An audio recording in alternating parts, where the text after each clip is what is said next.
Alors, bien sûr, ce chiffre déjà peut vraiment, vraiment choquer dans la mesure où on sait que beaucoup de pays n'ont pas eu accès au vaccin. Il faut savoir quand même que un tiers de la population mondiale n'a reçu aucune dose de vaccin. Donc en effet, quand on voit les chiffres de gâchis, on ne peut être que choqué. Mais malheureusement, j'aurais tendance à dire, on pouvait s'y attendre parce que les pays riches ont voulu accaparer les doses de vaccins.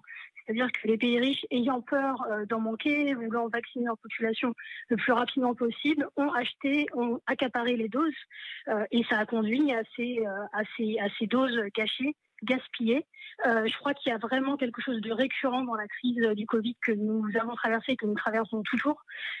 C'est la question de la gestion des stocks qui est quand même une constante assez catastrophique. C'est-à-dire que au départ, on a eu des problèmes de stock de masques et maintenant, on a des problèmes de gestion de stock de doses de vaccins. Ça montre les limites du dispositif international COVAX qui a tout de même permis aux pays riches de donner 1 milliard de doses. Il va falloir l'améliorer et d'une manière assez urgente.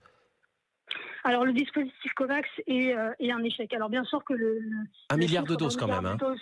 1 milliard de doses, bien sûr, c'est un chiffre impressionnant. Mais il faut quand même savoir que déjà le dispositif COVAX avait besoin de 18 milliards pour pouvoir atteindre ses objectifs.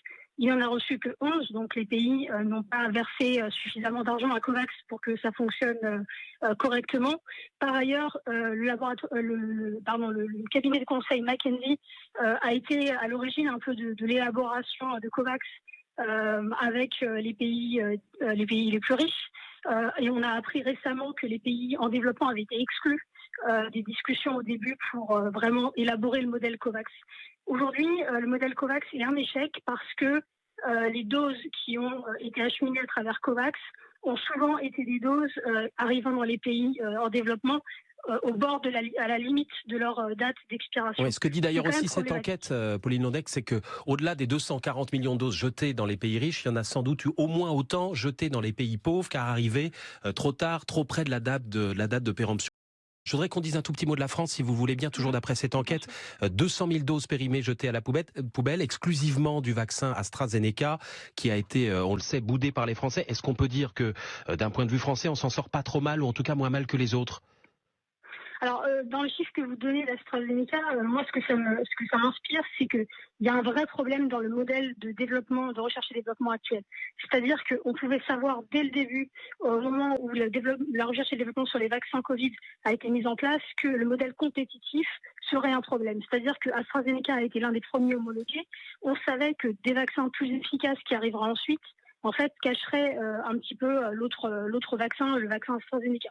Donc, ça a conduit à des aberrations, qui est donc des précommandes de doses massives du vaccin AstraZeneca. Et puis, tout d'un coup, quand des vaccins considérés comme meilleurs sont arrivés, eh bien, les premiers vaccins, les premières doses qui avaient été achetées, avec des accords contractuels qui obligeaient les pays à acheter le vaccin AstraZeneca, les doses, etc., à les consommer. Donc évidemment qu'il y a un problème aussi dans le modèle de développement de ces vaccins. On avait alerté là-dessus, notre observatoire, en septembre 2020, en disant que ce modèle compétitif, il risquait de générer des vaccins similaires, assez similaires et assez médiocres en fait, et à gaspiller en fait beaucoup de ressources. Aujourd'hui, il faut quand même savoir qu'il y a 116 vaccins Covid en cours de développement et on ignore combien seront mis sur le marché et combien apporteront quelque chose par rapport à ceux qui existent déjà.